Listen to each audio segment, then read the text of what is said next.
Bible in a Year Live, Chronological Project, Week 23, Day 6, Good News Translation. King Jotham of Judah. In the second year of the reign of Pekah, son of Remaliah, as king of Israel, Jotham, son of Uzziah, became king of Judah at the age of 25, and he ruled in Jerusalem for 16 years. His mother was Jerusha, the daughter of Zadok. Following the example of his father Uzziah, Jotham did what was pleasing to the Lord, but the pagan places of worship were not destroyed, and the people continued to offer sacrifices and burned incense there. It was Jotham who built the north gate of the temple. Everything else that Jotham did is recorded in the history of the kings of Judah. It was while he was king that the Lord first sent King Rezin of Syria and King Pekah of Israel to attack Judah. Jotham died and was buried in the royal tombs in David's city, and his son Ahaz succeeded him as king. King Jotham of Judah. Jotham became king at the age of 25, and he ruled Jerusalem for 16 years. His mother was Jerusha, the daughter of Zadok. He did what was pleasing to the Lord, just as his father had done, but unlike his father, he did not sin by burning incense in the temple. The people, however, went on sinning. It was Jotham who built the north gate of the temple and did extensive work on the city wall in the area of Jerusalem called Ophel. In the mountains of Judah he built cities, and in the forests he built forts and towers. He fought against the king of Ammon and his army and defeated them. Then he forced the Ammonites to pay him the following tribute each year for 3 years: 4 tons of silver, 50,000 bushels of wheat, and 50,000 bushels of barley. Jotham grew powerful because he faithfully obeyed the Lord his God. The other events of Jotham's reign, his wars, and his policies are all recorded in the history of the kings of Israel and Judah. Jotham was 25 years old when he became king, and he ruled in Jerusalem for 16 years. He died and was buried in David's city, and his son Ahaz succeeded him as king. During the time that Jotham, Ahaz, and Hezekiah were kings of Judah, the Lord gave this message to Micah, who was from the town of Moresheth. The Lord revealed to Micah all these things about Samaria and Jerusalem. A lament for Samaria and Jerusalem.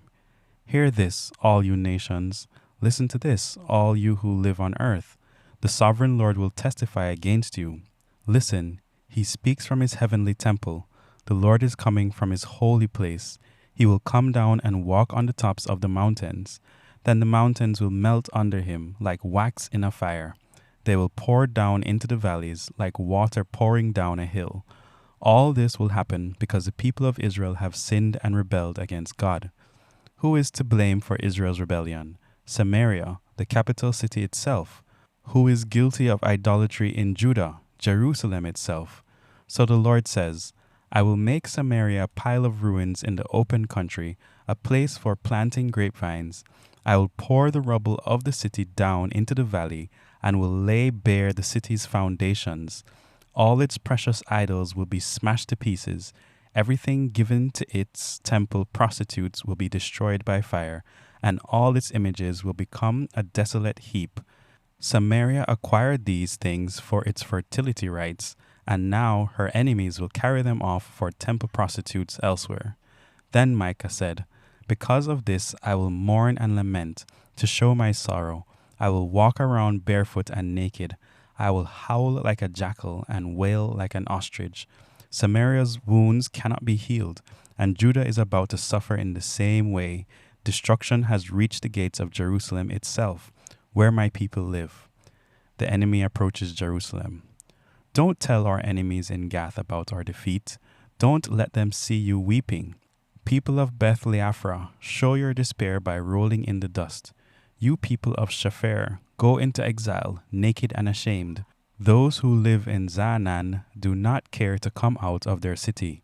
When you hear the people of Beth-ezel mourn, you will know that there is no refuge there. The people of Maroth anxiously wait for relief, because the Lord has brought disaster close to Jerusalem. You that live in Lachish, hitch the horses to the chariots. You imitated the sins of Israel and so caused Jerusalem to sin. And now, people of Judah, say goodbye to the town of Moresheth Gath. The kings of Israel will get no help from the town of Achzib. People of Mareshah, the Lord will hand you over to an enemy who is going to capture your town. The leaders of Israel will go and hide in the cave of Adullam. People of Judah, cut off your hair in mourning for the children you love. Make yourselves as bald as vultures, because your children will be taken away from you into exile. King Ahaz of Judah. In the 17th year of the reign of Pekah, son of Remaliah, as king of Israel, Ahaz, son of Jotham, became king of Judah at the age of 20, and he ruled in Jerusalem for 16 years. He did not follow the good example of his ancestor King David. Instead, he did what was not pleasing to the Lord his God, and followed the example of the kings of Israel. He even sacrificed his own son as a burnt offering to idols, imitating the disgusting practices of the people whom the Lord had driven out of the land as the Israelites advanced. At the pagan places of worship, on the hills and under every shady tree, Ahaz offered sacrifices and burned incense. King Rezin of Syria and King Pekah of Israel attacked Jerusalem and besieged it, but could not defeat Ahaz. At the same time, the king of Edom regained control of the city of Elath and drove out the Judeans who lived there. The Edomites settled in Elath and still live there. Ahaz sent men to Tiglath-Pileser, the emperor of Assyria, with this message: I am your devoted servant. Come and rescue me from the kings of Syria and of Israel, who are attacking me.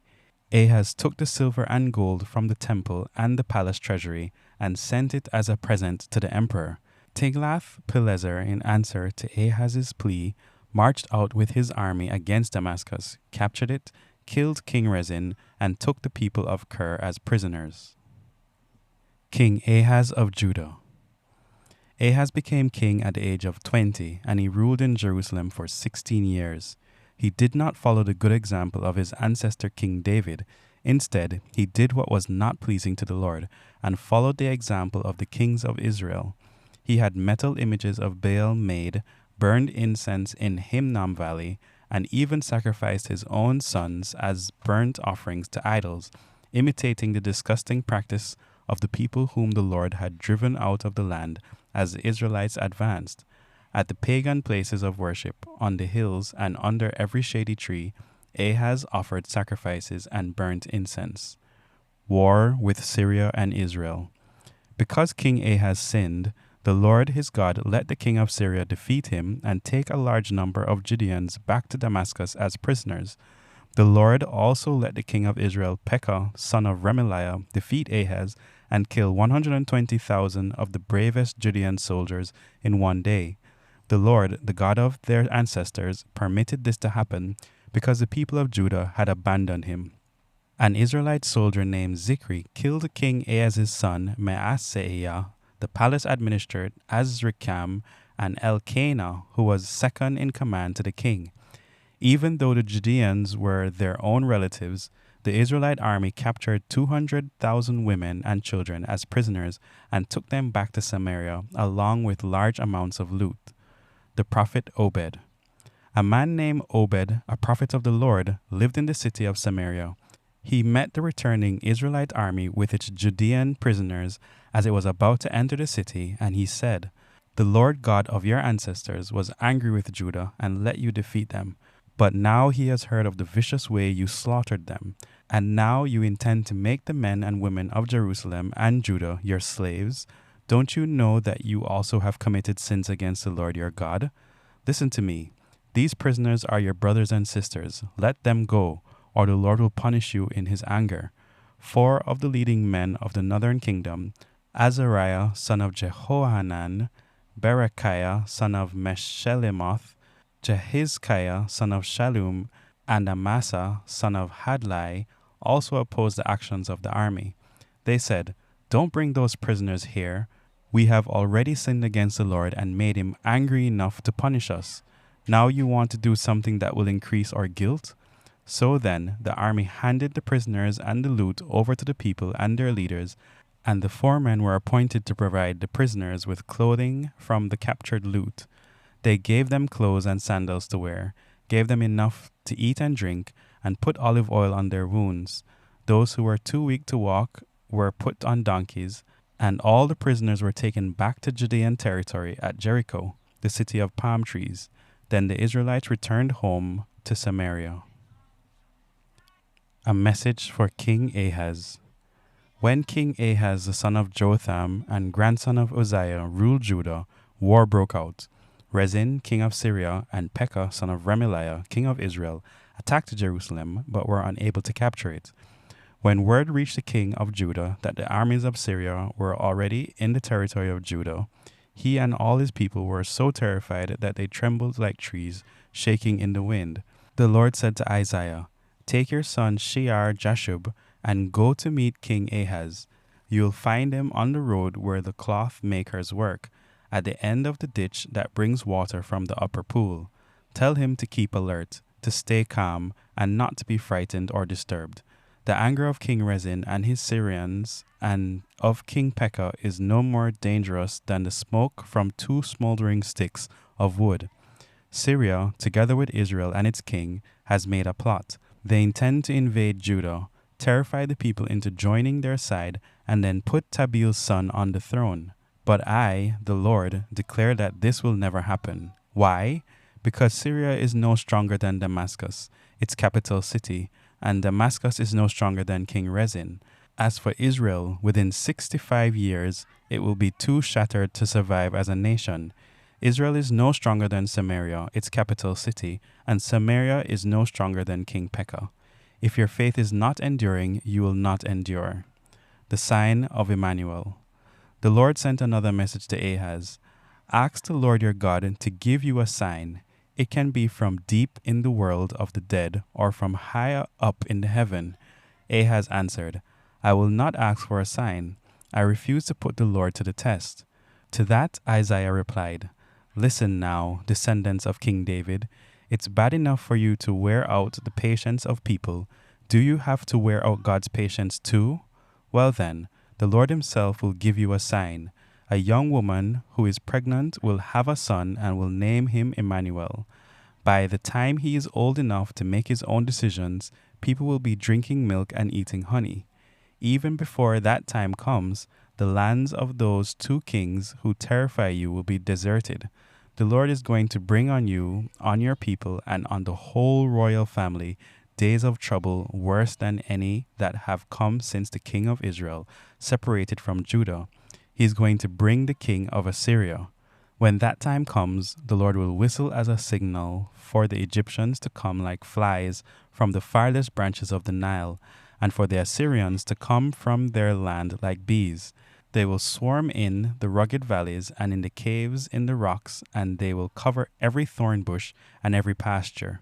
When that time comes, the Lord will hire a barber from across the Euphrates, the emperor of Assyria, and he will shave off your beards and the hair on your heads and your bodies. When that time comes, even if a farmer has been able to save only one young cow and 2 goats, they will give so much milk that he will have all he needs. Yes, the few survivors left in the land will have milk and honey to eat. When that time comes, the fine vineyards, each with 1,000 vines and each worth 1,000 pieces of silver, will be overgrown with thorn bushes and briars. People will go hunting there with bows and arrows. Yes, the whole country will be full of briars and thorn bushes. All the hills where crops were once planted will be so overgrown with thorns that no one will go there. It will be a place where cattle and sheep graze.